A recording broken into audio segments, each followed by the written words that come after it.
네, 지난 시간에 이어서 복합하중을 계속 하려고 합니다.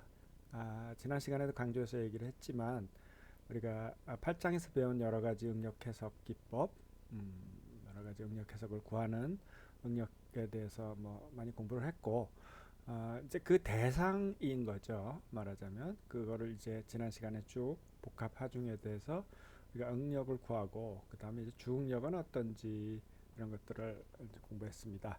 자, 이어서 이번 시간에 우리가 이제 빔 스트레스, 그러니까 빔에 대해서는 1학기 말에 좀 많이 다뤘는데요. 이제 그 빔에 대해서도 우리가 밴딩 스트레스하고 시어 스트레스가 있기 때문에 그런 것들이 에, 또 혹시 복합적으로 어떻게 작용을 하는지 이런 것들을 이제 보도록 하겠습니다. 자, 여기서 어, 나오는 것처럼요. 음, 이 밴딩 스트레스는 뭐 반복해서 얘기를 하지만 시그마 x 우선 이제 밴딩 스트레스는 중요한 것은 방향이 x 방향이다. 그러니까 힘은 이렇게 가해지지만 밴딩이라는 것은 횡하중이 가해질 때 밴딩이 일어나죠. 힘은 이렇게 가해지지만 스트레스 자체는 뭐 여기는 이런 은장, 여기는 조금 작죠. 그다음에 이쪽은 압축. 이런 응력은 x 방향이다 하는 게 중요하고요. 그 크기는 단면의 어떤 단면적이 아니고 세컨드 모먼트 오브 이너시아, 단면 2차 모먼트에 관련이 되고 뭐 밴딩 모먼트에 당연히 비례하겠고요. 그 다음에 위치, 중립축으로부터 위치에 비례한다.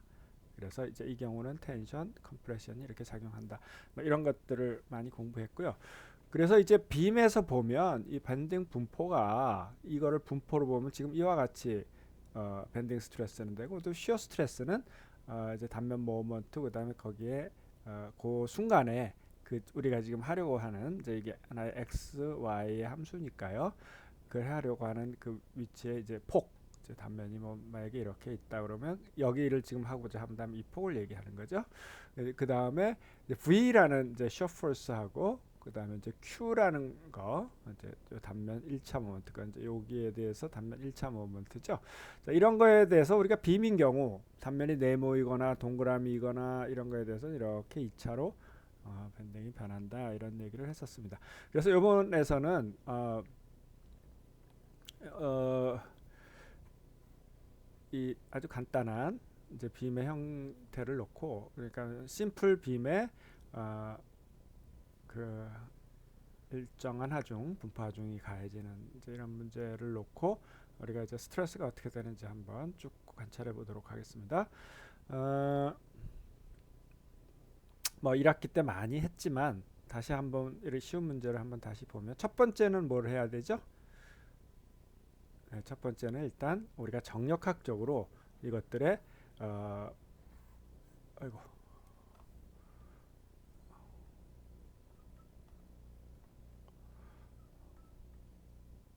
예, 이것들의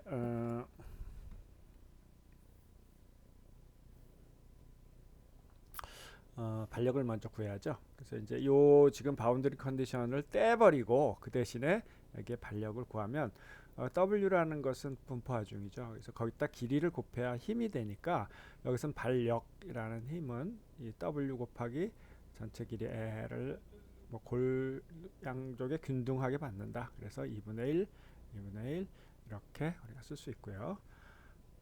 우리 시어 포스 다이그램 한번 그려볼까요? 필요하죠. 항상 이걸 그릴 줄 알아야 되니까요. 자, 1학기 때 혹시 대륙학기를 저한테 안 드는 사람은 방향이라든가 부호가 조금 틀릴 수 있고 그다음에 이것을 구하는 방법이 조금 틀릴 수 있는데요. 그 제 유튜브에 있는 강의를 좀 들어보든지 아니면 지금 여기서 하는 노테이션 뭐 이거에 대해서 지금 우선 이를 공부한 학생들이니까 뭐 방향이 어떻게 되는지만 알면 뭐 쉽게 구할 수 있을 것입니다. 물론 요걸 이제 이걸 구할 때 요런 좀 뭐 x만큼 떨어진 지점에 이 도막을 가지고 평행 관계를 늘 그리기도 하지만 저는 그냥 직관적으로 구하는 걸 훨씬 더 여러분들한테 권고를 했는데요. 자, 이런 스트레스가 이제 x만큼 그러니까 x만큼 떨어진 지점에 x만큼 떨어진 지점에서의 포스가 어떻게 되는지를 보려면 이거하고 평형하기 위한 이런 힘입니다. 이런 시어 포스가 되고 그죠? 요 방향을 우리가 플러스로 하기로 했죠. 왜 밑으로 가는 게 플러스냐?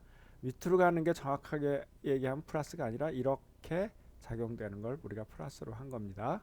그러니까 거꾸로 이렇게 작용되는 거를 마이너스로 하기로 약속을 한 겁니다. 책에 따라서 조금 다른 책도 있어요. 근데 이제 이렇게 하는 거지 또 다른 식들이 다 관련이 되잖아요. 어디선가 한 번은 불편한데 이 방법이 그래도 잘 쓰기 때문에 제가 전체적으로 이걸 플러스로 하고 있기 때문에 뭐 이렇게 표현할 수도 있고 아니면 이렇게 조그만 미소 면적을 이제 요걸 플러스를 그리면 플러스 단면이죠. 법선이 이제 플러스 쪽으로 가니까 플러스 단면에서는 아래로 마이너스 단면에서는 위로 가는 것을 플러스로 정했습니다. 우리는 이런 거 갖다 사인 컨벤션이라고 하죠. 부호 약속. 우리는 그렇게 약속을 한 거예요. 거기에 맞춰서 식들 뭐 이런 것들 이런 식들이 전부 뭐 이 식도 마찬가지입니다. 이 식도 마찬가지고 슈퍼스가 바뀐 다음에 이런 부호가 다 바뀔 수도 있어요. 자, 이걸 플러스로 하기로 했습니다.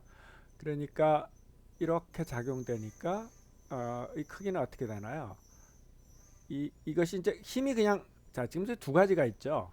여기서 이제 이 x만큼 떨어진 점에서 요 발력에 의해서는 어떻게 되나요? 그건 위치에 관계없이 바로 여기에 이거하고 대응하는 시어 포스가 있으니까 하나도 안 들어왔다고 합시다. 뭐 길이가 0.00001이라고 합시다. 그러면 얼마가 될까요?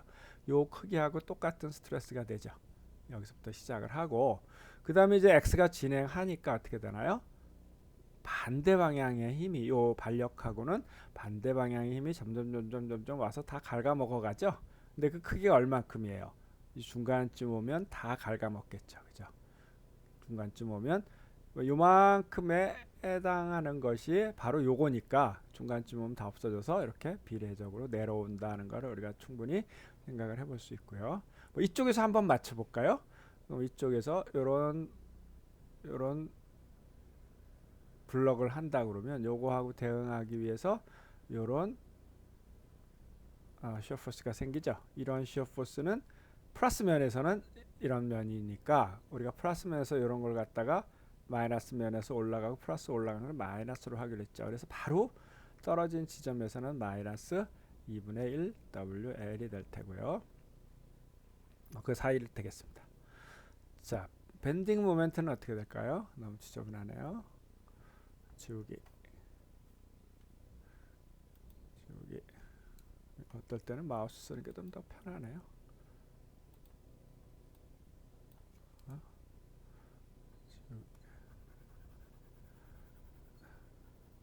자, 넣고 자, 밴딩 모멘트를 한번 다시 그려봅시다. 이제 여기에는 분포 하중이 가해지기 때문에 이제 여기에 관련되는 힘과 여기에 관련되는 분포 하중을 따로 생각을 해보도록 하겠습니다. 중간에 군다 갔다 오신 분들, 학생들 좀 잊어버렸을 수도 있고 또 이제 제 강의를 듣지 않고 다른 강의를 들은 경우 같으면 조금 방향 같은 게 혼동이 일어날 수 있으니까 다시 한번 잘 처음부터 해보죠. 자, 이 힘에 가지고 얘기를 합시다. 자, 힘에 대해서 밴딩 모멘트는 요만큼 떨어진 지점에서 요 힘은 요 단면에 대해서 이렇게 모멘트를 주고 있죠.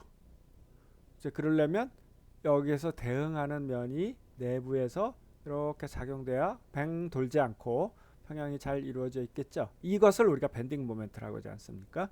밖에서 가해지는 외력에 대해서 외력이나 외부 모멘트에 대해서 재료의 내부에서 그것을 지탱하고 전달하는 이제 그런 것을 우리가 이제 밴딩 모멘트라고 하고 내력 같은 개념입니다. 그러면 그 크기는 어떻게 되겠습니까? 요 처음에 요거에 대해서 모먼트이기 때문에 모멘트 암이 길이가 0이면 제로가 되죠. 제로가 되는데 길이가 x가 점점 증가할수록 거기에 비례해서 커지게 됩니다. 그런데 방향은 어떻게 될까요? 우리가 이렇게 되고 밴딩 모먼트가 이렇게 되는 것을 우리가 플러스로 하기로 했습니다. 그러니까 밴딩 모먼트는 그냥 모먼트하고는 좀 틀리죠. 우리가 밴딩 모멘트라든지 응력이라든지 이런 것들은 정확하게 얘기하면 벡터가 아닙니다. 벡터라는 것은 뭐 이렇게 가면 플러스, 뭐 이렇게 가는 방향성이 있어야 되고 이렇게 가야 되고 그러는데 우리가 응력이라는 건 플러스라는 건 어떻게 했습니까? 전단 인자 응력 그러면 이렇게 잡아당기는 게 플러스지 뭐 일로 가는 게 플러스고 일로 가는 게 마이너스고 이런 개념이 아니죠. 그래서 뭐 어떻게 보면 플러스 단면에서는 플러스 쪽으로 그렇지만 마이너스 단면에서는 마이너스 쪽으로 가는 것을 플러스라고 했듯이 뭐 쇼포스도 마찬가지입니다. 이렇게 상대적으로 밴딩 모멘트는 우리가 어떻게 정의를 했나요? 이렇게 정의를 했습니다. 이렇게 되는 것을 플러스로 하기로 했습니다. 그러니까 이렇게 휘게 만드는 것을 플러스로 왜 이게 플러스냐 그런 거 없습니다. 약속을 했어요. 사인 컨벤션으로. 그래서 그게 맞춰서 모든 식들을 다 정했습니다. 자 그럼 이 플러스 요걸 플러스니까 플러스 면에서는 플러스가 플러스로 약속을 했죠. 자 그러면 지금 이 경우는 아까도 했지만 이런 모먼트가 이 단면에 대해서 작용을 하니까 거기에 대해서 대응하기 위한 밴딩 모멘트는 이쪽 방향이죠. 이쪽 방향이니까 플러스가 된다 그런 얘기죠. 그 플러스는 어떻게 돼? 점점 증가를 하죠. 그래서 만약에 딱 그림을 그리면 이렇게 뭐각 기울기는 이제 바로 요 발력이 기울게 되는데 여기에 얼마큼 올라가야 될지는 모르겠어요. 하여튼 이만큼 이렇게 올라가고 있을 겁니다. 그다음에 이 분포 하중은 어떻게 되나요? 분포 하중에 대해서 뭐 많이 여러 번 얘기를 했었죠. 좀 지울까요? 이런 분포 하중에 대해서 어떻게 되는지는 많이 했습니다. 우선 방향은 요 발력하고 반대니까 마이너스 쪽으로 갈 거예요. 뭔가 여기서부터 밑으로 갈 거예요. 이만큼 x만큼 떨어진 지점을 봅시다. 자, 요것 때문에 걸리는 밴딩 모먼트는 어떻게 될까요? 우선 요런 힘들이 지금 요 길이가 x니까 wx죠. wx라는 힘이 가운데 가한다고 이렇게 점선으로 표현을 했죠. 가운데 가는 게 아니고 그렇게 점선으로 표시한 이유는 뭐죠? 이 힘하고 이 분포가 좀 같을 수는 없죠. 어떻게 같습니까? 뭐 이거는 분포적으로 가야죠. 힘. 그러나 요 점에 대해서 모먼트를 생각할 때는 이렇게 생각해도 좋다는 얘기입니다. 모먼트를 계산할 때는. 그래서 점선으로 표현했죠. 그래서 이 wx가 균일한 경우는 2분의 1x에서 걸리기 때문에 우리는 이것을 항상 2분의 1 wx 제곱으로 거기까지의 거리인데요. 정확하게 하면 이렇게 하기로 한다 라고 1학기 때 많이 얘기를 했습니다. 자, 이거 왜 그런지 알았죠? wx의 크기가 2분의 x만큼의 가해지니까 그런 겁니다. 그래서 어쨌건 부호는 봐야되고 2분의 1 wx의 그래프는 뭐 이런 올라가면 안 되죠. 이런 그래프가 되겠죠. 그래서 두 개가 합쳐지면 이제 여기를 따라서 이걸 조금씩 감소시키는 점점 차이가 멀어지는 이런 그래프가 될 것이고요. 하여튼 여기서 이렇게 나가죠. 근데 어떻게 될까요? 여기쯤 오면 이제 여기서는 어떻게 돼야 되나요? 중간에 아무것도 안 돌아오죠. 중간에 뭐 힘이 있거나 모먼트가 있거나 아니면 이 분포 하중이 끊어지거나 뭐 더 증가되거나 이런 게 하나도 없으니까 이 상태를 그냥 계속 갈 거예요. 이렇게 갈 거예요. 얘는 이대로 가니까 이렇게 가는데 맨 끝에는 제로가 되죠. 뭐 하나도 안 들어와 있으니까 그러니까 아마도 이렇게 그리고 대칭 모양이 될 것이다. 자, 이런 밴딩 모먼트 다이어그램이 그려지고요. 뭐 우리가 이제 이제 어느 지점의 밴딩 모멘트 그러면 이제 뭐 어디 가서 찾아서 계산을 하면 되겠죠. 그다음에 이제 우리가 이제 좀 궁금하고 항상 이제 제일 많이 사용되는 건 이제 제일 맥시멈이니까 이 경우는 가운데서 이렇게 누르니까 이렇게 모멘트가 생겨서 이 부분의 모멘트가 가장 커질 것이다 이런 얘기죠. 그 크기를 한번 계산해 보죠. 그 크기는 어떻게 되나요? 이 두 가지가 작용을 하고 있습니다. 2분의 1 wx 이걸 계산하기 위해서 2분의 1 WL 곱하기 거기까지의 길이. 요게 플러스 쪽이죠. 요거는 힘에 의해서 작용된 것이고 그 다음에 그러면 이제 계산할까요? 4분의 1 WL 제곱. 그 다음에 분포하중에 의해서는 아까 한 대로 2분의 1 W 거기까지의 제곱. 이렇게 되죠. 그럼 이제 4분의 1이 돼서 8분의 1에 WL이 되는데 이건 마이너스예요. 그래서 4분의 1에서 8분의 1을 빼면 이 크기는 8분의 1 WL 제곱이 된다. 뭐 이런 건 좀 알고 있어주면 좋을 것 같아요. 지금 꼭 외울 필요는 없지만 뭐 우리 엔지니어라는 게 뭐 하여튼 빨리빨리 그 결과치를 예측하고 뭐 이러는 게 되게 중요하니까요. 하여튼 이렇게 뭐 밴딩 모멘트하고 시어 포스를 다 그렸습니다. 자, 이거 뭐 1학기 때 많이 얘기한 거고 1학기 때 얘기한 것 중에 굉장히 쉬운 문제이지만 이제 혹시 군대 갔다 와서 잘 익숙지 않은 사람한테는 이런 식으로 구한다 하는 걸 좀 알아두면 좋겠어요. 혹시 이제 좀 더 복잡한 문제들은 유튜브 같은 거를 재림을 쳐보면 아마 그 부분이 뭐 빔에 뭐 이런 게 나오지 않을까 싶습니다. 자, 그래서 이것의 분포는 지금 이제 중간에 뭐가 들어오지 않기 때문에 식이 하나로 그냥 이렇게 써줄 수 있죠. 이런 거는 뭐 힘이 중간에 오거나 그러면 이제 우리가 많이 배웠던 디스컨티뉴이티 펑션이라든지 싱글러리티 펑션이라는 걸 표현해서 꺾은 선 이런 거 있었죠. 이런 걸 사용하든지 아니면 각각 구간을 나눠서 써야 되는데 지금 이 문제는 중간에 뭐가 변화가 이상이 없는 거 없으니까 이렇게 하나의 식으로 표현이 될 겁니다. 그래서 아까 그 식을 식으로서 표현하는 거예요. 그 WX는 시작이 2분의 1 WLX L에서 그 다음에 찌까 내려오고 있죠. 마이너스 WX. 그 다음에 M, 이거 이제 M 지방향이기 때문에 제가 굳이 이제 MGX라고 썼는데요. 이건 아까 한 거 보면 어떻게 반력 곱하기 거기까지 길이가 플러스 쪽으로, 여기가 플러스 쪽이죠.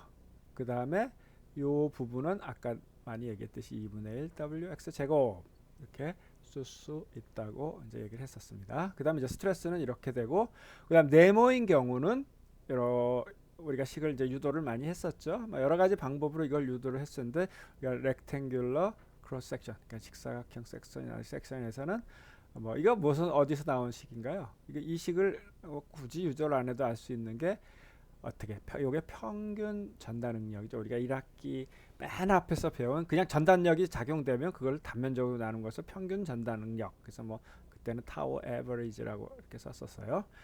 이거의 맥시멈 값이라는 게 요게 이제 어떤 요거 옆으로 놓고 보면 이런 그래프죠. 이런 그래프. 2차식의 마이너스고 뭐 절편이 2분의 h식인가요? 뭐 이런 값을 갖는 그 값이죠. 그래서 이제 맥시멈 값이 1이 되는 이제 이런 그래프가 돼서 이제 가운데서 맥시멈이 된다는 거죠.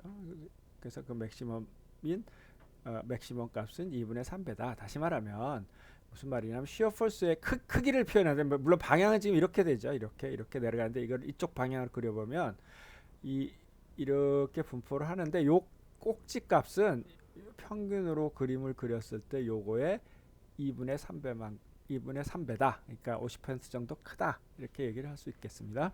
뭐 그렇게 해도 좋고 아니면 뭐 여러 가지 방법이 있죠. 이 식을 이용해서 너무 지금 복습을 하고 있는데요. 이 식을 이용해서 우리가 Q라는 정의를 네모에서는 굉장히 쉽게 구할 수 있기 때문에 요거를 I는 우리가 직사각형에서 12분의 1 BH 3제곱 그 다음에 폭이 있으면 폭은 B로 나눴고 그다음 V는 V고요. Q가 어떻게 정의되죠? Q의 정의는 거기까지 거리 y 1차 단면 모먼트라고 하죠. 이게 1차이기 때문에. 그런데 이제 이게 IG하고 다른 점은 뭐니? 이걸 A1으로 썼죠. A1이라는 건 뭐야? 이것이 Q라는 것이 Y의 함수라는 겁니다.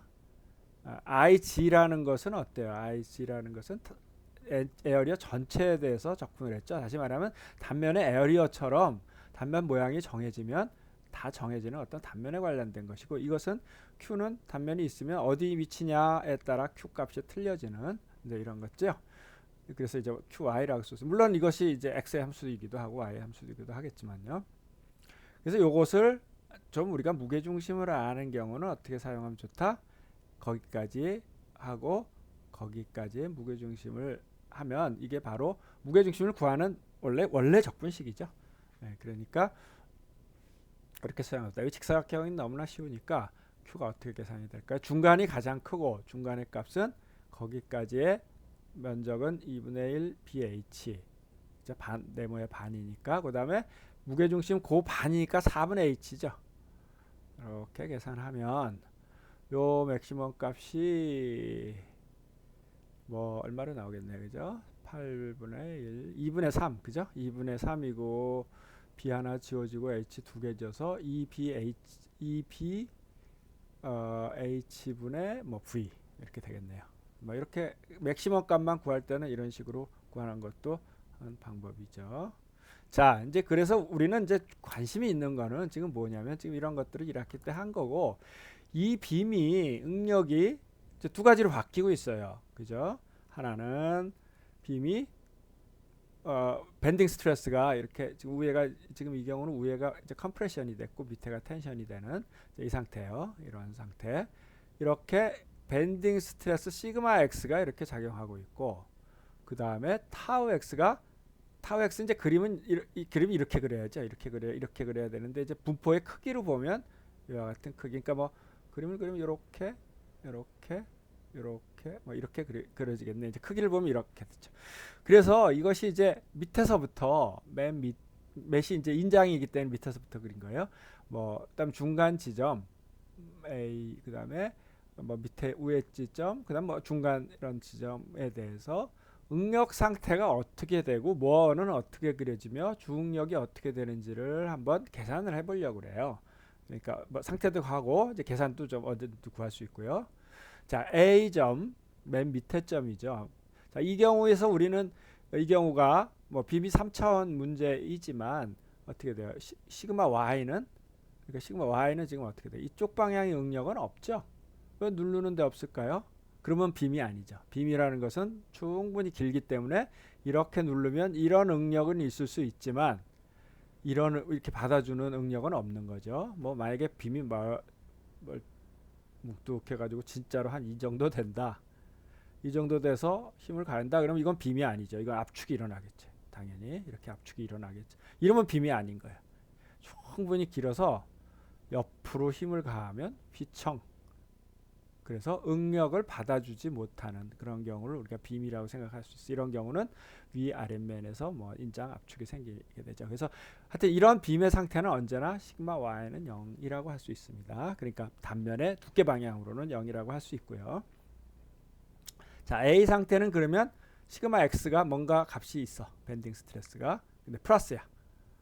그죠? 그리고 시그마 y가는 항상 없고, 그 다음에 그래서 이걸 갖다 우리가 이제 프레임 스트레스 상태라 이렇게 얘기를 할 수 있는 거예요. 2차원은 아니지만 이 응력 자체가 시그마 x하고 시그마 y하고 타우 x, y 세 개만 가지고 뭐 표현이 될 수 있으니까. 그리고 타우는 이 경우는 지금 맨 끝에 점이니까 이제 5점이니까 없죠. 이런 상태입니다. 자, 이것은 어떻게 되죠? 이것은 그냥 우리가 잡아당기는 이 경우는 이렇게 인장을 잡아당기는 문제하고 똑같아요. 응력 상태가 요 점에서는. 그죠? 물론 요 위에서는 누르는 거 압축이 똑같아요. 그렇기 때문에 우리가 많이 한 그 유니액셜 상태가 돼서 어떻게 돼? x 값만 있고 y는 제로이고 쉬어는 없는, 뭐으로 얘기하면 이런 모양이 되겠죠. 그죠? 이거 그림을 하면 이거밖에 안 되는 거죠. 이런 상태가 돼서 주응력을 구하라. 주응력은 시그마 x가 바로 주응력이 되고, 그다음에 시그마 2는 0인 그런 주응력이 됐습니다. 그 다음에 B 상태, B는 이제 밑바닥이네요. 그 경우는 어떻게 돼요? 이것만 달라지죠. 시그마 x가 음수라는 거. 그러니까 x가 이쪽에 와 있겠죠. 이쪽에 와가지고 뭐 이제 여기서 90도 돌리면 어떻게 되느냐, 뭐 45도 돌리면 어떻게 되느냐, 뭐 실제 모아원에서는 이런 거 다 할 수 있겠죠. 우선 주응력만 보면 시그마 큰 쪽은 0이고 시그마 2는 이제 음수죠, 음수.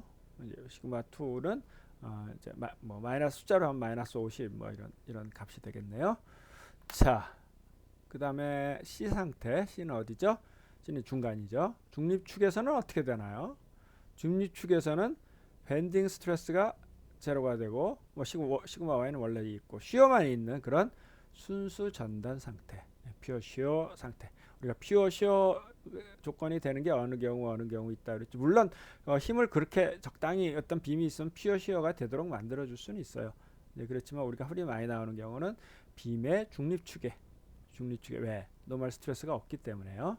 그 다음에 토션이 가해졌을 때, 이 토션만 가해졌을 때는 이런 스트레스가 생긴 순수 전단 상태가 된다고 했죠. 이거는 뭐 표면 전체입니다. 어디 가운데만 그런 것이 아니고. 자, 그러면 모아원이 어떻게 돼? 뭐 이쪽으로 가든 지금 이 경우는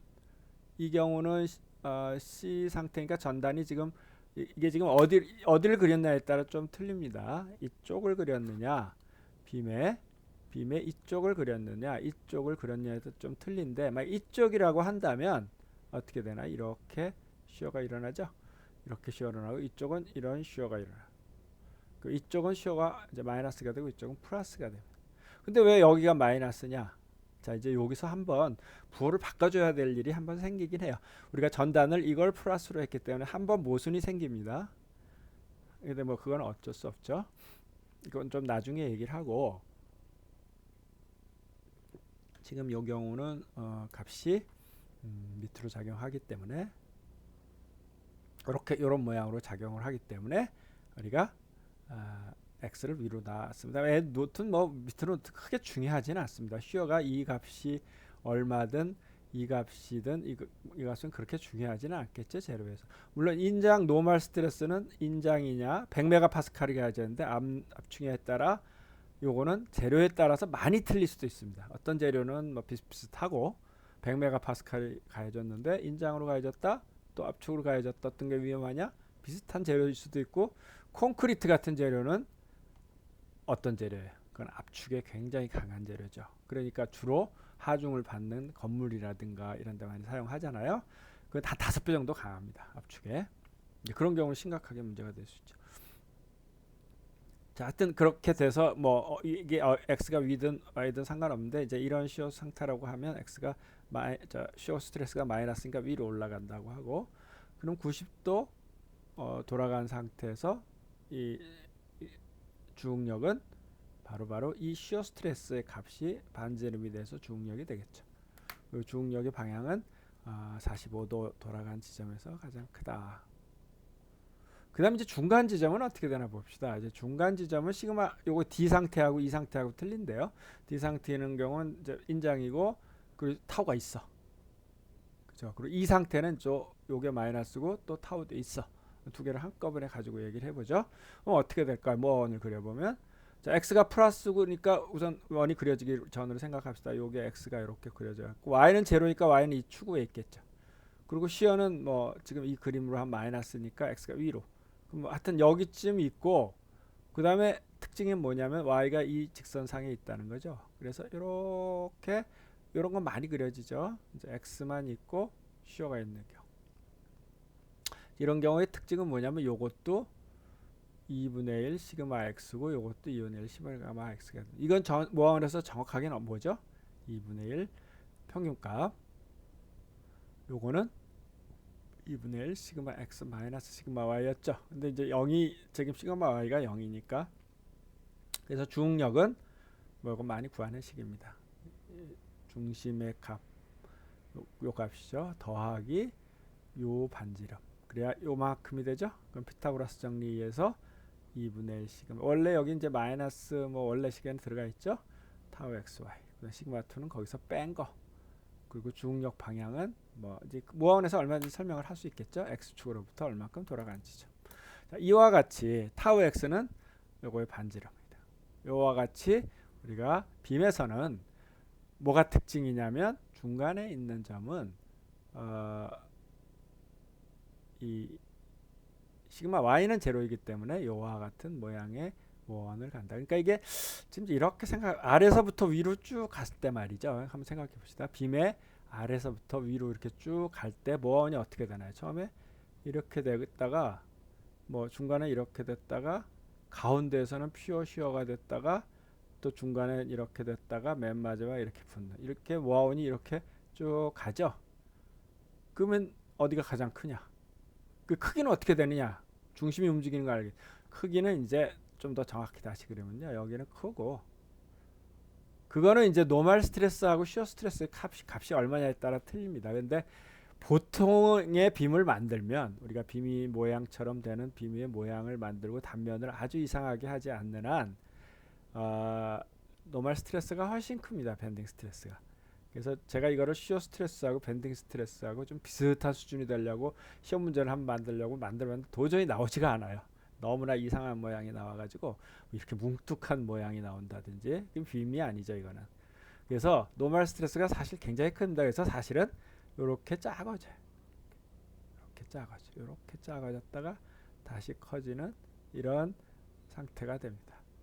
그래서 중력을 보면, 그러니까 막 이게 이렇게 갔는데 지금 이제 뭐를 걱정하냐면 이런 상태에서 지금 시그마 x는 이거지만 프린시플 스트레스는 이만큼이 더 갈 수 있으니 혹시 이것이 이 값, 위에 요 위에 있는 요 값보다 크지 않느냐? 그러면 어디가 요 부분에서 맥시멈이 될 수 있지 않느냐? 왜냐하면 여기 쉬어가 노멀 스트레스는 좀 줄어들었지만 쉬어가 있으니 이만큼을 증가하니까 중력은 더 크지 않나? 네, 그런 경우는 없습니다. 네, 우리가 보통 하는 네모나 동그라미나 이런 경우를 계산을 해보면 이거보다 더 커지는 경우는 없고, 왜냐하면 쉬어 스트레스가 좀 전체적으로 작기 때문이죠. 그래서 그림은 이제 이와 같이 그려져 가지고 요 양쪽의 표면 부분이 가장 이제 위험한 부분이 됩니다. 자, 문제를 한번 풀어보도록 하죠. 뭐 그렇게 복잡한 문제는 아닌데 역시 심플 서포티드 빔에 이번에 숫자로 풀어보겠습니다.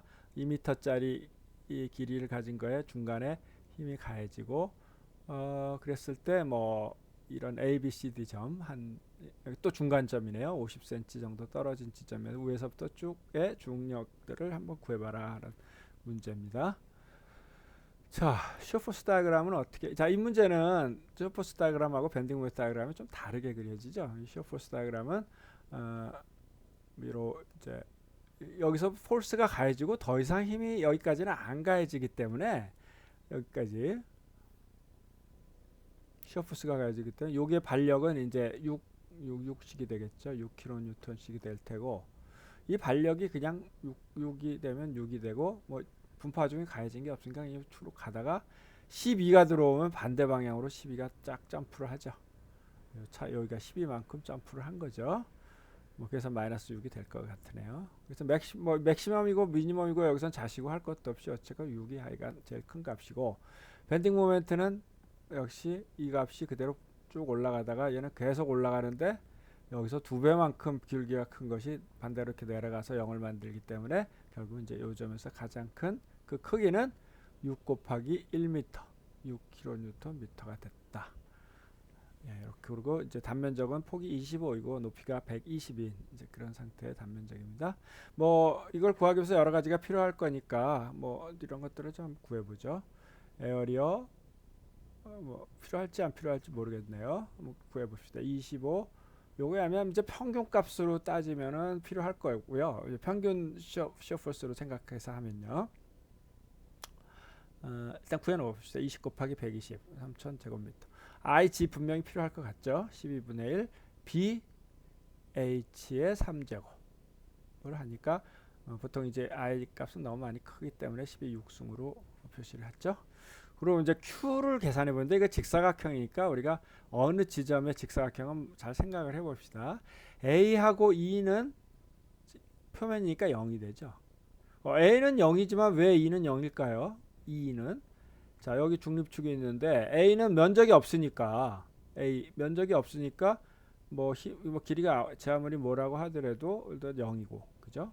Q가 0이고 그럼 여기서부터 하면 요만한 넓이를 가지고 거기까지의 높이, 그래서 이게 여기가 맥시멈이 돼. 왜 맥시멈이 되죠? 중간이 여기가 넓이가 더 커지는데 요것은 그냥 넓이만 계산되는 게 아니라 거기까지의 무게 요만큼에 대해서는 마이너스로 되죠. 그러니까 y가 마이너스기 때문에 요만큼을 같이 까먹는 거예요. 같이 요만큼 되면 까먹고 요만큼 되면 요만큼을 까먹고 결국은 밑바닥으로 오면 다 까먹어 버리죠. 그래서 요만큼에 대한 거는 플러스, 요만큼에 대한 거는 y가 마이너스이기 때문에 y를 1차를 곱한다는 게 이제 단면 1차 모멘트죠. 부호가 고려가 된다. 그래서 이제 0이 되고 여기도 0이 되는 겁니다. 그리고 여기가 맥시멈이 되고 왜 맥시멈이 돼? 그 다음부터는 y가 마이너스가 되기 때문에 좀이라도 들어오면 자꾸 없어지기만 하죠. 자, 그래서 A점하고 E점은 0이 되고 중간점은 아까 계산한 것처럼 넓이 요게 B하고 이제 2분의 H죠. 거기까지의 중심. 요거 이제 시험 볼 때 여러분들 조심하세요. 60으로 쓰는 경우가 있습니다. 반에 또 반이죠. 왜? 요거 면적의 무게 중심이니까. 그렇죠? 반에 또 반이 30이 돼야죠. 요거는 이제 좀 값이 그렇게 크지는 않기 때문에 45, 10의 3승으로 표현했습니다. 그 다음에 중간점인 이 점은 같죠. 같은 거 알겠죠. 왜냐면 요 중간점하고 요 중간점 자꾸 까먹기 때문에 면적이 자꾸 넓어져도 없어져. 뭐 두 가지로 생각해 볼 수 있어요. 그러니까 우선 B부터 계산해 봅시다. B는 요만큼, 그러니까 25고 반쪽짜리 30, 여기 넓이죠. 거기에 대해서 무게중심까지가 얼마입니까? 무게중심은 여기서 여기까지가 30이고 그것도 반이니까 15가 올라가서 45가 되는 겁니다. 이렇게 되고 D는 뭐 대칭이니까 그렇게 이렇게 갈 수도 있고 아니면 이렇게도 생각해 볼 수 있어요. 이런 넓이가 넓어졌습니다. 그러면 25 곱하기 넓이가 넓어졌어요. 얼마? 90까지 넓어졌네요. 그런데 무게중심이 낮아졌지. 무게중심이 얼마에서 90에 45. 그러니까 밑에서부터 15로 됐겠죠. 이렇게 계산해도 이거하고 같습니다. 요게 3배 되고 요게 3배 줄어들었으니까 이렇게 계산해도 되고 대칭이라 그래도 상관없고. 예. 그래가지고 이제 그러고 이제 또 밴딩 모멘트가 필요하죠. 이제 이 지점이 정해졌으니까 밴딩 모멘트는 고려해서 계산해 보면 반력 곱하기 플러스고요. 반력 곱하기 거기까지 길이. 우선은 킬로뉴턴으로 합시다. 그대로. 그다음에 V는 저 점에서 그대로 플러스 6이죠. 자, 그래서 밴딩 스트레스는 이제 위치에 따라 틀려져요. A하고 이제 E점은 이거 플러스 마이너스 플러스겠네요. 그죠?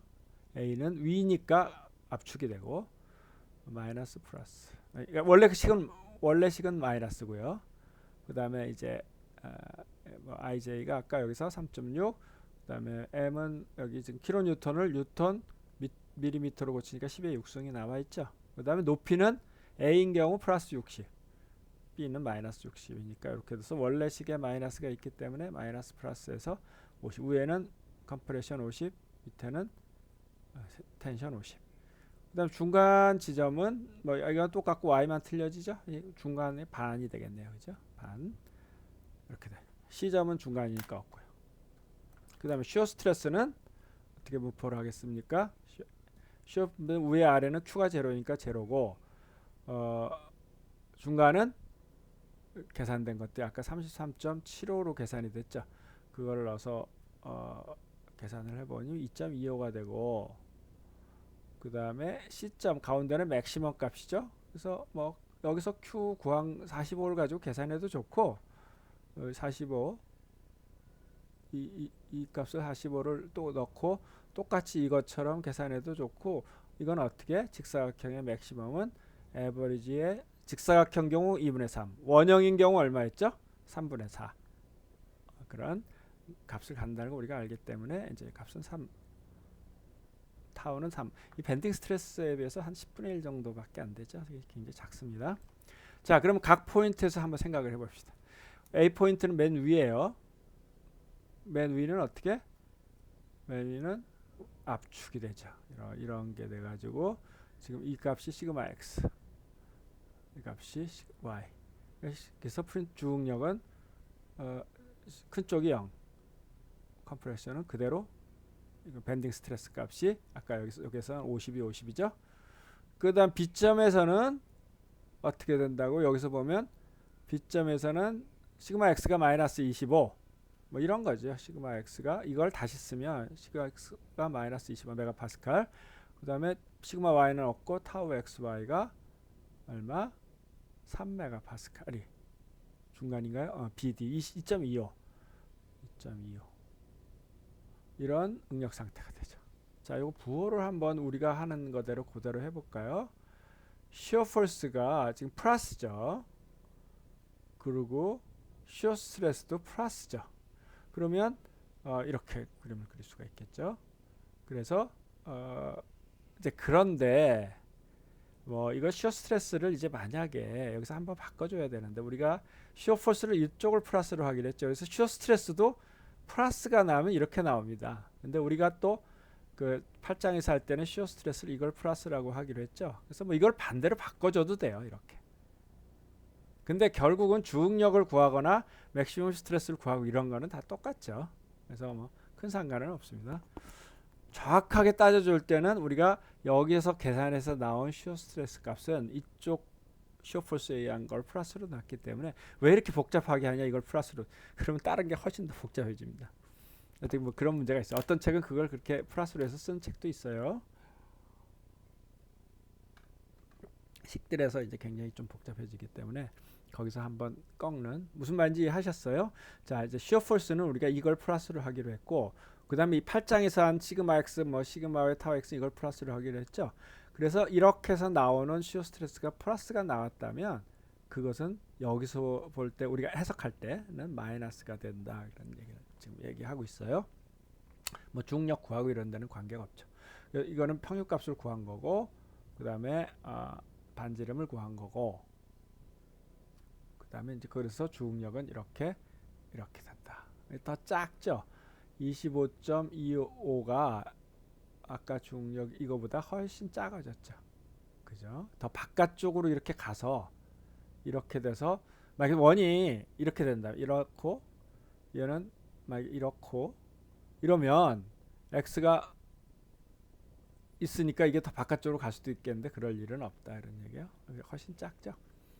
그 다음에 가운데 점에서는 시그마 1, 시그마 1은 없으니까 그대로 이 퓨어 시어가 돼가지고 이 시어가 3이니까 뭐 플러스 3, 마이너스 3 아주 작은 응력값이 주응력값이 생겼고요. 뭐 D하고 이 점도 부호만 바꿔서 하면 똑같이 되겠습니다.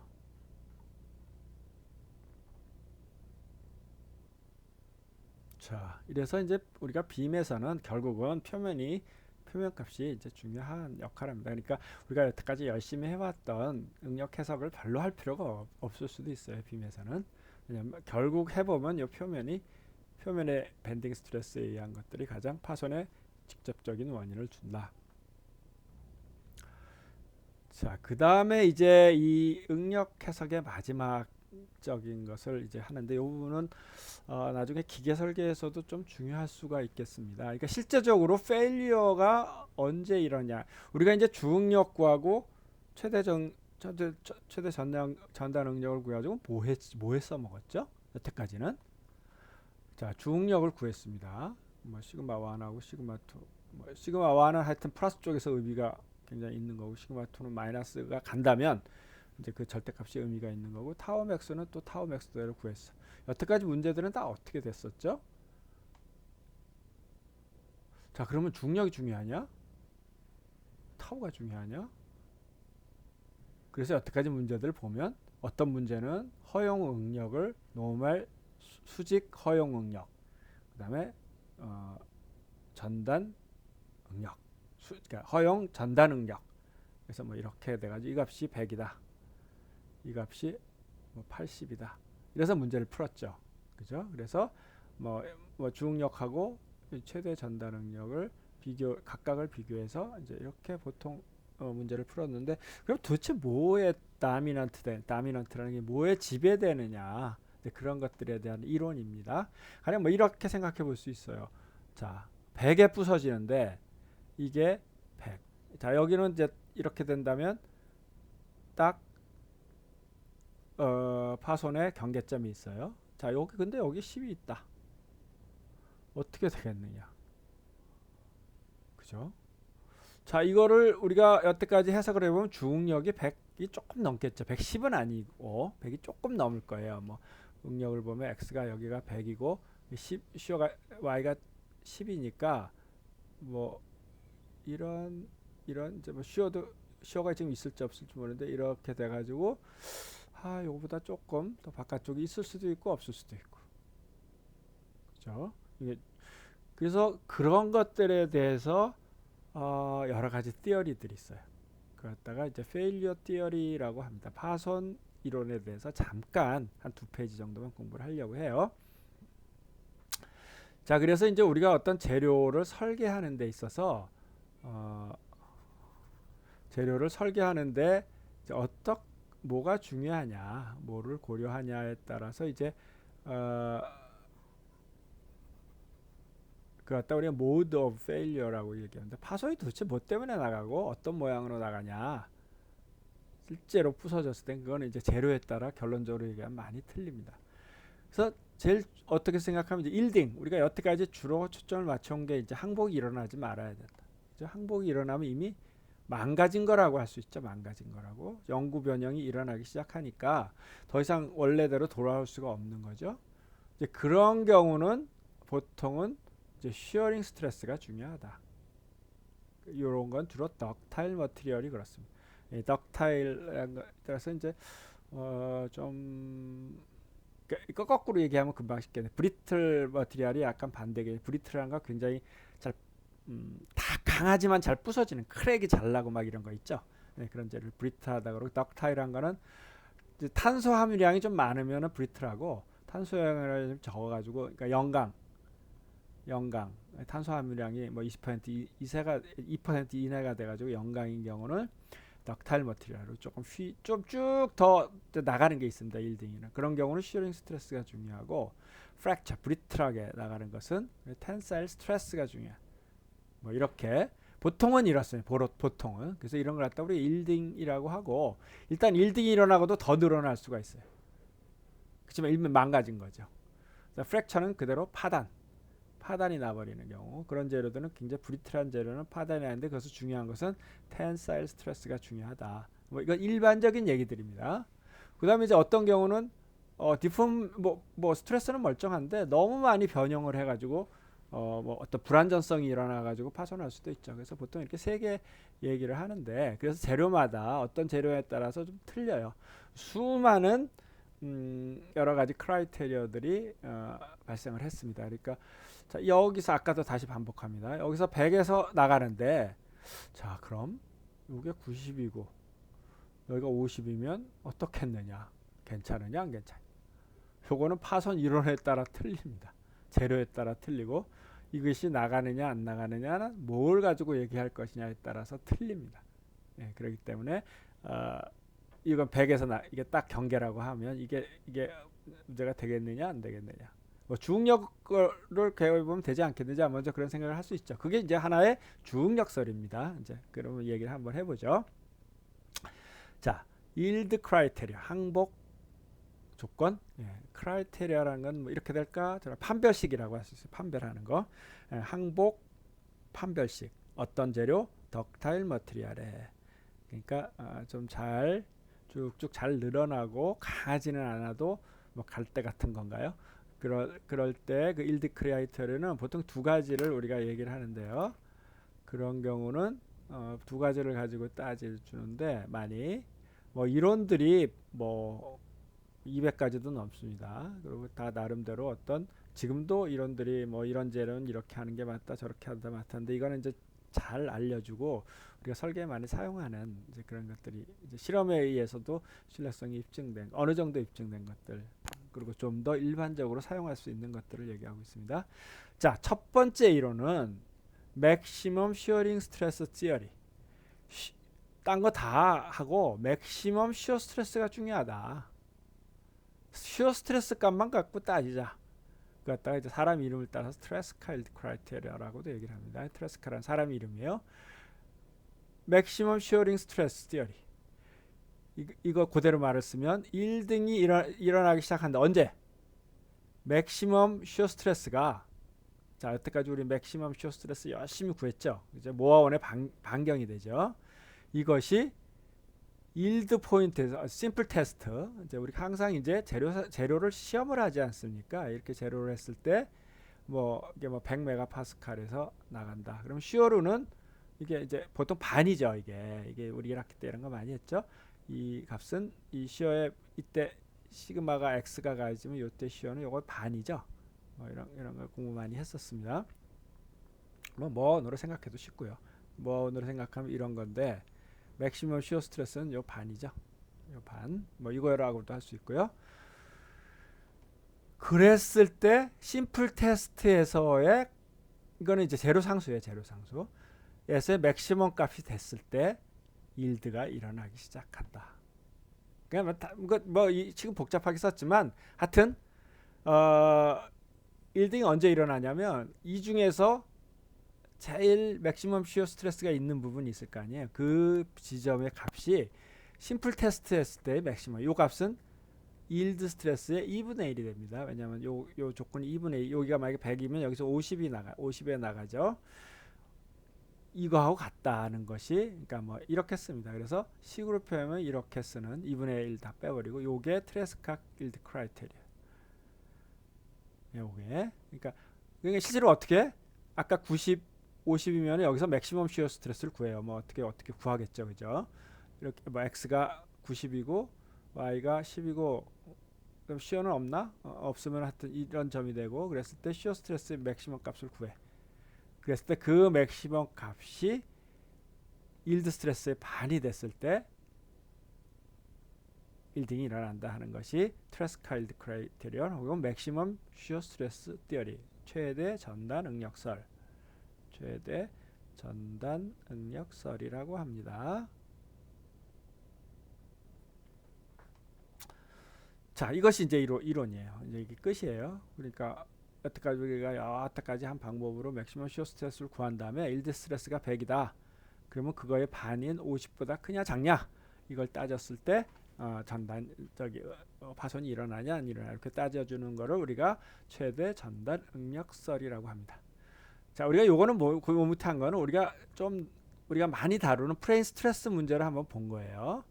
프레임 스트레스 문제. 시그마 3가 제로인 특수한 경우입니다. 이것 중에 그런 경우를 왜냐하면 그런 경우 2차원 문제니까 그림으로 도식화할 수 있기 때문에 그런 거예요. 이제 그리고 그런 경우가 많이 나타나기 때문에 그래서 이제 이게 이제 또 시그마 맥시멈이라는 게 그 전부 얘기했지만 절대 맥시멈이 있고 그러죠. 그래서 이게 시그마 1하고 2가 세임 사인 이쪽에 있느냐, 그다음에 왜냐하면 0이라는 게 어떻게 작용하느냐 이제 그걸 보는 거죠. 중간에 걸치느냐에 따라 틀린데 만약에 세임 사인이라 그러면 어떻게 되냐면 시그마 절대값 맥시멈이 이거죠. 이거 0이지만 얘에서 이걸 빼서 둘로 나누는 것이 요것이 아니고 그대로 시그마 1 값을 둘로 나누는 거죠. 그래서 이제 뭐 이쪽에 있으면 이쪽 그래서 절대값을 표시한 거예요. 시그마 맥시멈은 이렇게 되죠.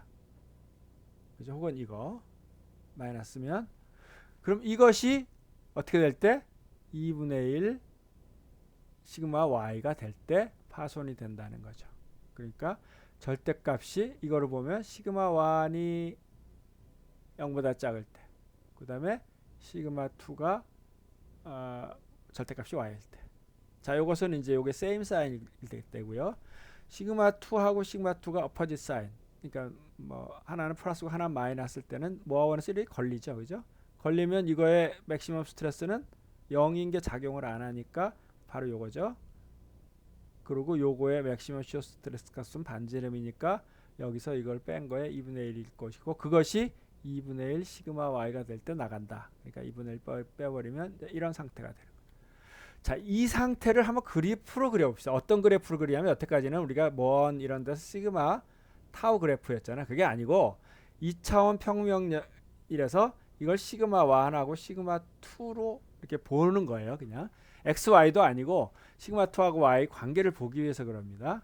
이거 그래프를 한번 여기 지금 그려 놓은 거예요.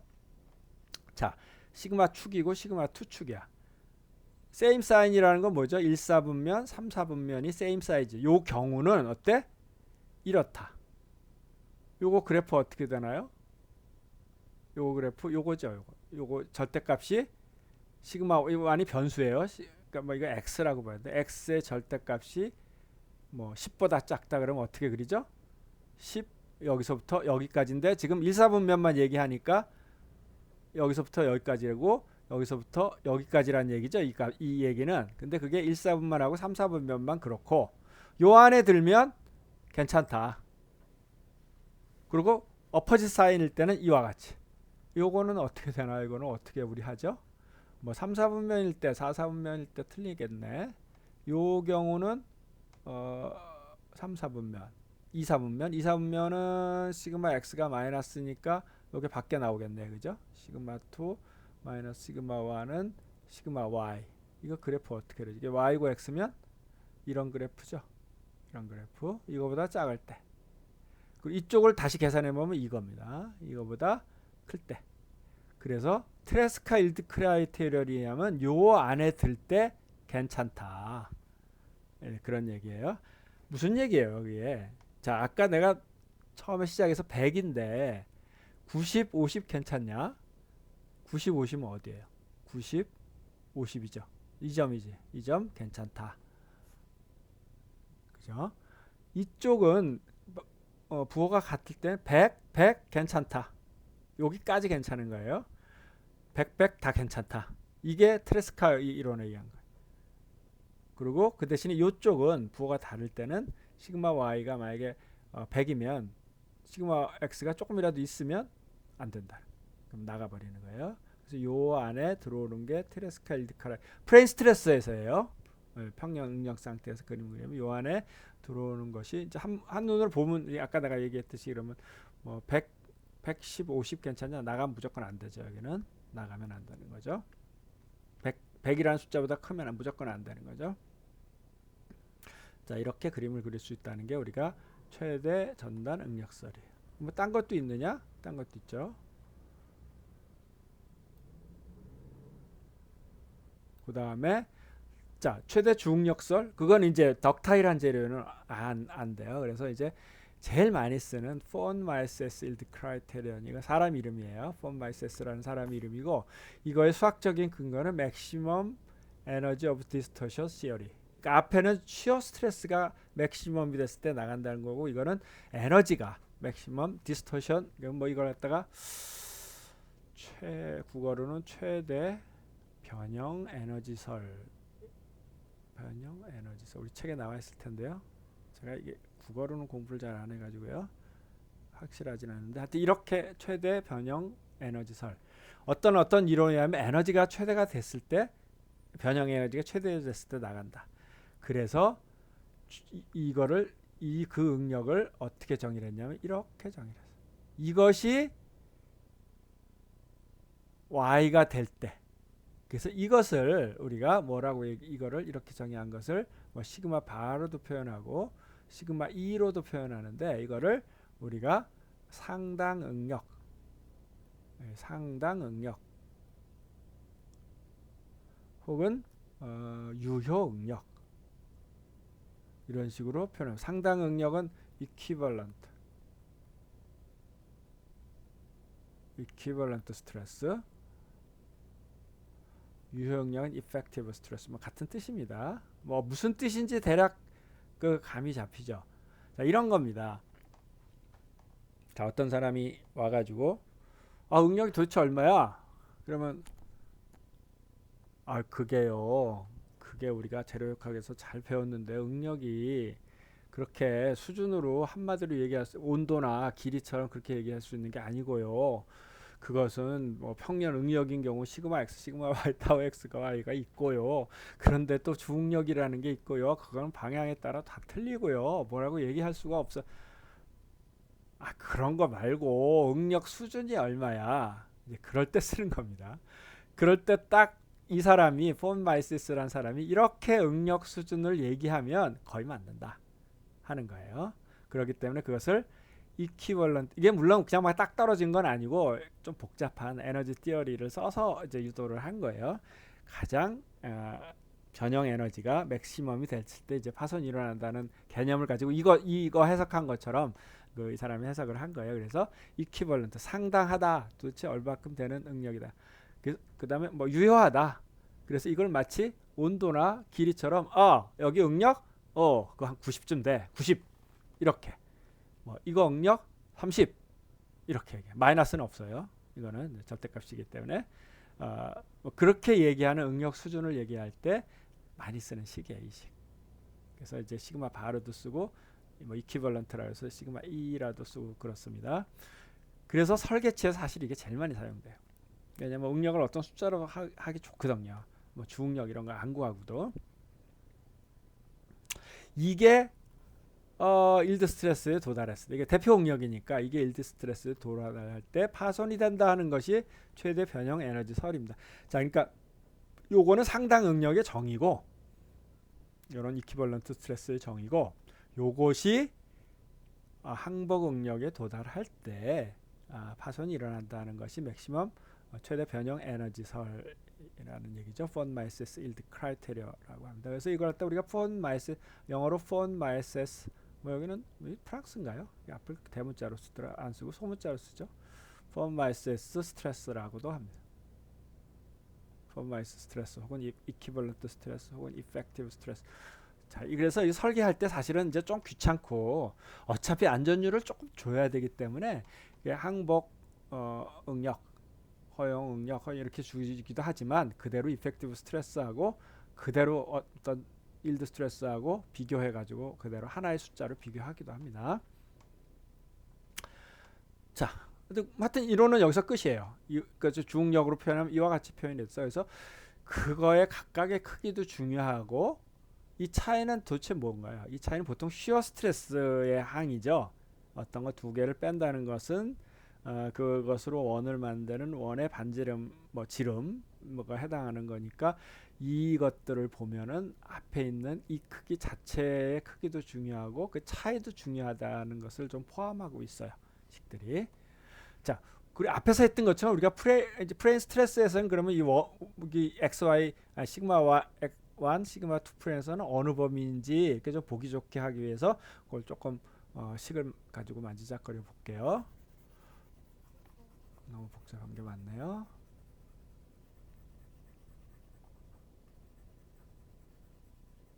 자, 그러면 이 경우 중에 어떤 경우 프레임 스트레스는 시그마 3가 제로인 경우예요. 시그마 3가 제로인 경우니까 이 식을 여기 제곱을 이쪽으로 보내가지고 요 3는 다 제거를 하고 뭐 전개해서 좀 고치고 하면 이와 같은 식이 됩니다. 그래서 제곱을 하면, 자, 이것을 우리가 이제 이게 시그마 1이 x축, 시그마 2가 y축인 것처럼 생각하면 뭐의 그래프가 되나요? 요게 없으면 원이나 타원, 요게 없으면 뭐 이게 같으면 원이고 이게 다르면 타원이 되죠. 요 항이 있으면 요거는 우리가 조금 고급 수학에서 배운 사람도 있고 안 배운 사람이 있을 텐데, 타원인데 그걸 뭐라 그러죠? 이 주축이 기울어진, 주축이 어떤 직선의 방정식을 가지는 이 타원이 되죠. 그래서 요와 같은 모양이 됩니다. 요 같은 모양이 되는데, 가령 시그마 2가 제로일 때는 어떻게 되냐면 이거 제로이고 제곱이 시그마 1이 시그마 y가 되고 요 값이 y가 되고, 그다음에 역시 시그마 1이 제로일 때는 y 절편이죠, 그죠? 이거 제로가 될 때는 또 y가 되고, 이 점은 항상 지나요. 지나는데 그 원을 그리면 이렇게 됩니다. 이거하고 어떻게 되나? 비슷하죠. 완전히 이론은 다른데 비슷해요. 실험을 해보면 대충 이 정도에서 파손이 일어납니다. 뭐 실험은 어떻게 하겠어요? 이쪽에서 힘을 시그마 1을 여러 가지로 줘보는 거예요. 이 제로에 대해서. 그리고 시그마 y 값하고 비교하면 여러 가지로 여기 110 줬다가 여기 뭐 90, 70 줬다가 뭐 여러 가지로 줘보면 요 근처에서 파손이 다 일어납니다. 하여튼 두 개가 비슷비슷하죠. 여기 딱 그림을 겹쳐놓고 그려보면 이런 그림이 되죠. 여기는 아까 요 절대값보다 작아야 되는 요런 그림인데 거기서 바깥쪽으로 조금 나가요. 그래가지고 뭐 이런 얘기들 하죠. 우리 뭐 기사 시험이라든가 공무원 시험 같은데 이런 거 좀 나오고 하면 뭐 어느 이론이 더 보수적이냐. 보수적이라는 게 뭐 말이 조금 웃긴데 컨저버티브하냐 영어로 하면 어느 이론이 더 젠틀하냐, 여유가 있냐, 마음이 넓으냐, 뭐 그런 뜻.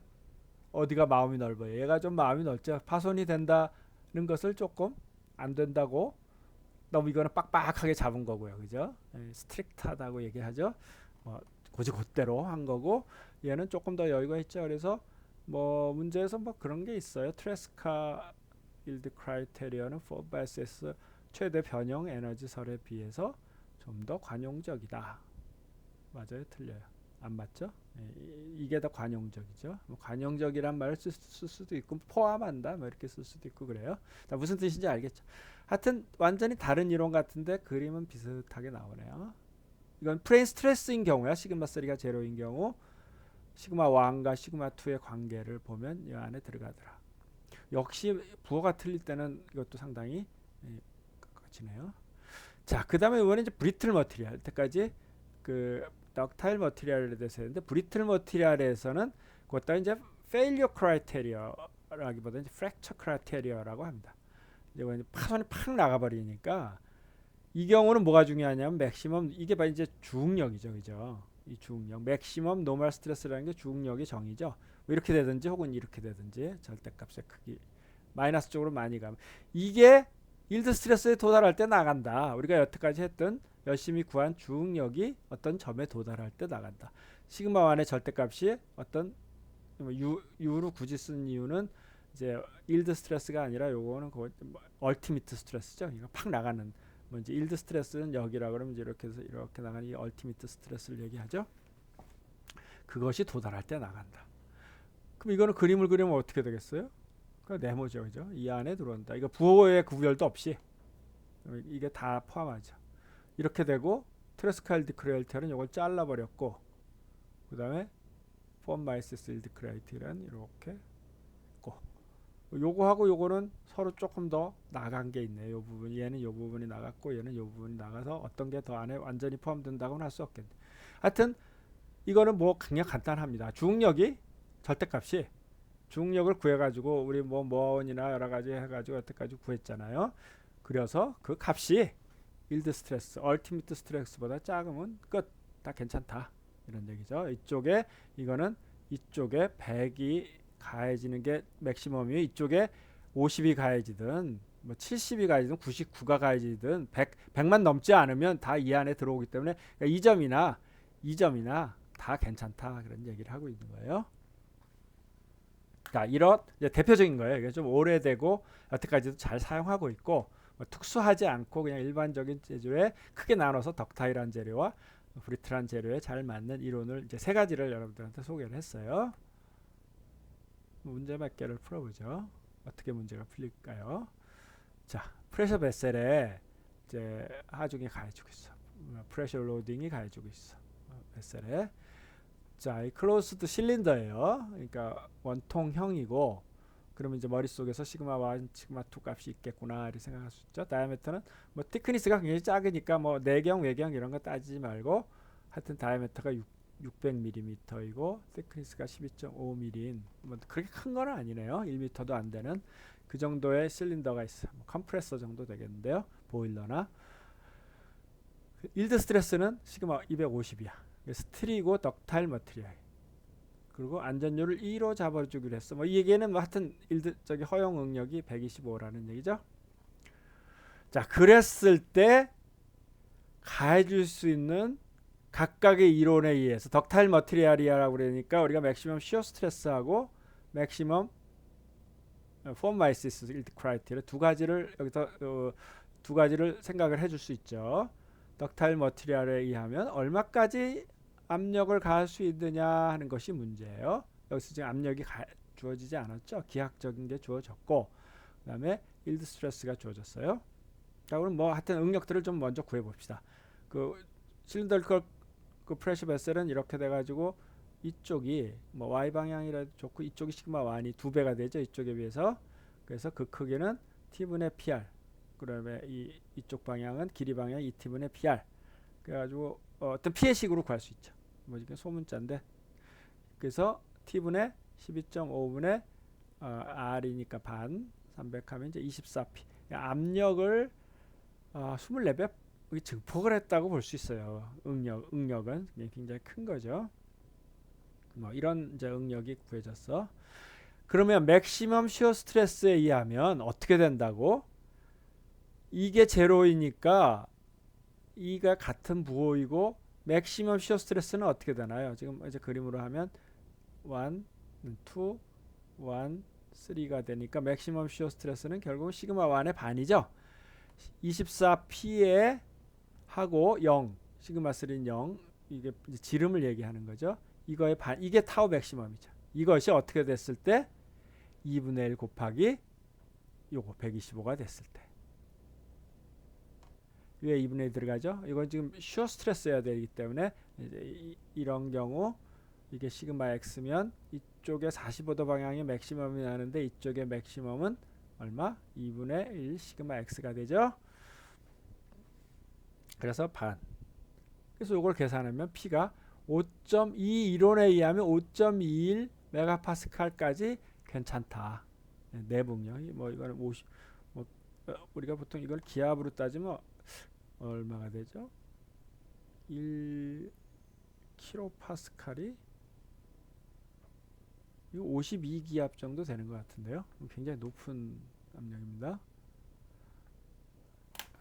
제가 그런 거는 재력학에서 나오지 않아가지고 지금 단위 차니 근데 연력학에서 많이 배우죠.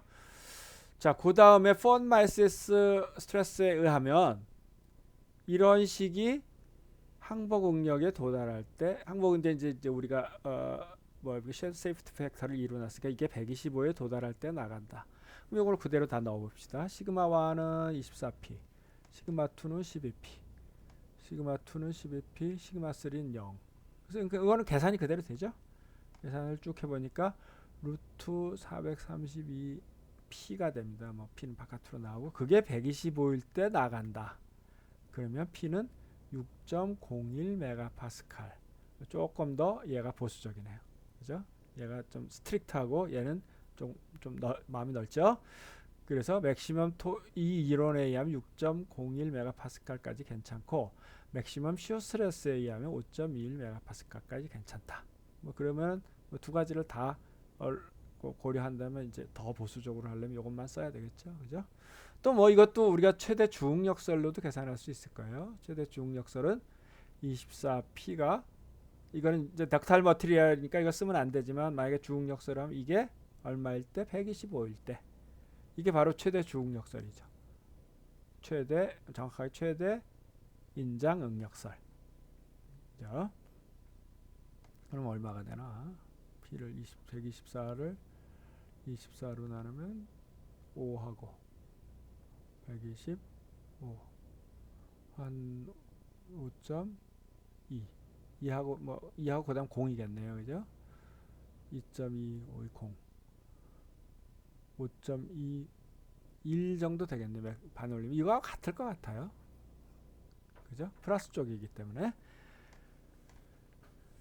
이렇게 계산이 될 수 있다는 거예요. 자, 어떻게 적용되는지 아셨죠? 그러니까 몇 가지 우리가 여태까지는 그냥 너무나 당연하게 노멀 스트레스 중에 가장 큰 거를 허용 응력을 주고 뭐 별 방법이 없으니까 여태까지 그렇게 전달 능력의 맥시멈 값을 주고 뭐 그렇게 줄 수도 있어요. 그 재료에 대해서 재료마다 틀리게 그럴 수도 있지만 일드 스트레스하고 비교하는 거에서는 이런 이론들이 있다. 자, 그 다음에 맥시멈 노멀 스트레스 디어리도 한번 문제를 해보죠. 캐스트 아이언이 굉장히 캐스트 아이언은 이제 주철이라고 그래가지고 잘 부서져요. 무슨 이제 그러니까 주로 이제 주조 같은 데 의해서 만들어져 가지고 뭐 어떤 뭘 시편 이런 데 쓰는 게 아니라 어떤 받침대 이런 데 쓰는 캐스트 아이언. 그 얼티미트 스트레스가 295다. 그때 세이프티 팩터는 이번에 얼마냐? 그러면 스트레스를 구해봐라는 거죠. 자, 뭐 이렇게 복잡하지는 않네요. 우리 많이 다룬 거죠. 인장 시그마 x가 150, 시그마 y는 마이너스 100, 타우는 플러스 50.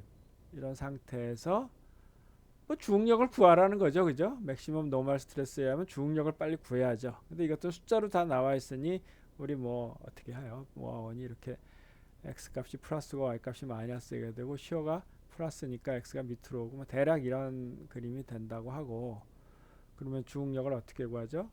평균 값의 반지름만 구하면 되죠. 평균을 구하면 얘하고 얘가 평균이 150 플러스 150에 마이너스 100이니까 50이 돼서 둘로 나누면 25 메가파스칼. 반지름은 뭐 여기서 계산해도 되죠. 요게 25고 이쪽이 151이니까 125. 뭐 식으로 계산해도 되죠. 뭐 2분의 1 시그마 x 마이너스 시그마 y의 전체 제곱에 타우 xy의 제곱에 루트 이렇게 계산해도 되고 식으로 보면 요게 125. 여기가 쉬어 50 이렇게 그래서 반지름은 134.6 메가파스칼이 되고요. 주응력은 요거 더하기 요거 빼기 더하기 빼기 그래서 플러스 쪽은 156.6 메가파스칼, 그다음 작은 쪽은 마이너스 106.6. 그래서 이게 중요하다 이거죠. 근데 지금 뭐 설계하라 그런 문제 있을 수도 있고, 요거는 얼마큼의 안전율을 가지고 있느냐 그러면 나눠주면 되죠. 아직까지 1.85 정도의 안전율은 있다. 뭐 이렇게. 자, 이렇게 일드 크라이테리언들이 이제 해서, 사실은 이제 이 이론만은 이론이라는 것은 이제 지금 얘기한 것들 말고도 뭐 실험에 의한 이론, 뭐 여러분들 책에 또 몇 가지가 더 소개되어 있고 논문이 지금도 나오고 있습니다. 그렇지만 많이 사용되고, 어차피 안전율이라는 게 2 내지 뭐 3 이런 식으로 주어지기 때문에 정말로 중요하지는 않을 수 있습니다.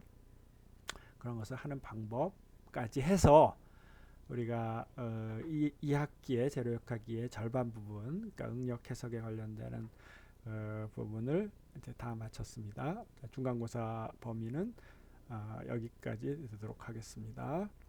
자, 수고하셨습니다. 이번 강의 여기서 마치도록 하겠습니다.